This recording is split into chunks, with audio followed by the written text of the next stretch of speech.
एक दिन राधा अपनी भैंस के लिए जंगल में चारा काटने जा रही थी। तभी पास के एक बरगद के पेड़ पर एक जादुई तोता बैठा था। उसने राधा को देखकर कहा, वाह, ये औरत कितनी मेहनती है। मैं कई सालों से देख रहा हूँ। ये हर सुबह जंगल आती है और अपनी भैंस के लिए ताज़ा चारा काट कर ले जाती है। लेकिन एक भैंस कितना ही दूध दे, उससे तो बस इनके घर की खीर ही बनती होगी। फिर ये बेचते क्या होंगे। मैं एक जादुई तोता हूँ, क्यों ना मैं गाय बनकर इनके घर चला जाऊं। मेरे दूध को बेचकर ये अपनी जिंदगी आराम से जी सकेंगे। हाँ, ये ठीक रहेगा। ये औरत बहुत दयालु और नेक दिल भी लगती है। इतना कहकर तोता पेड़ से उतरा और एक सुनहरी चमक के साथ एक खूबसूरत गाय में बदल गया। संगीत। फिर वो राधा के पास गया और बोला, हे दयालु औरत, इस जंगल में मेरा कोई नहीं है। मैं अकेली हूँ। क्या तुम मुझे अपने घर ले चलोगी? मैं तुम्हें बदले में ढेर सारा दूध दूंगी। राधा ने गाय की बात सुनकर आश्चर्य से कहा, ये क्या? मैं कोई सपना तो नहीं देख रही। ये गाय तो बोल रही है। पहले तुम बताओ, तुम बोल कैसे रही हो? मैंने तो आज तक कोई गाय इंसानी आवाज में बोलते नहीं देखी।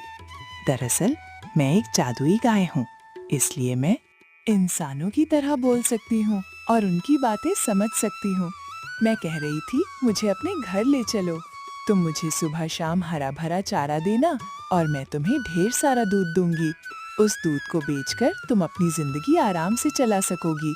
एक भैंस से तुम्हारा गुजारा तो हो नहीं रहा। राधा ये सुनकर बहुत खुश हुई और बोली, अरे जादुई गाय, तुम सच कह रही हो। अगर ऐसा हुआ तो हमारी सारी मुश्किलें खत्म हो जाएंगी। ठीक है, तुम मेरे साथ चलो। राधा गाय को लेकर घर की ओर चल पड़ी।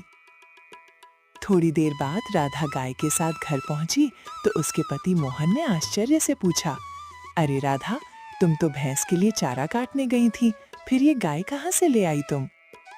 मोहन, मैंने इसे कहीं से पकड़ा नहीं, ये मुझे जंगल में मिली। इसे बस थोड़ा सा चारा देना है और ये बदले में ढेर सारा दूध देगी।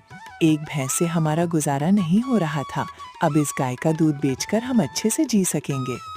राधा, तुम सच कह रही हो, फिर तो तुमने बहुत अच्छा किया। हम आज से इस गाय का अच्छे से ध्यान रखेंगे। उस दिन से दोनों रोज जंगल से गाय के लिए हरा भरा चारा लाने लगे। दिन बीतते गए। कुछ समय बाद मोहन गांव के मुखिया के पास रोज दूध देने जाने लगा। एक दिन उसका पड़ोसी किशन ये सब देखकर सोचने लगा, अरे, इसके पास तो एक ही भैंस थी, फिर ये रोज बाल्टी भरकर दूध कहाँ से ला रहा है? एक भैंस इतना दूध कैसे दे सकती है?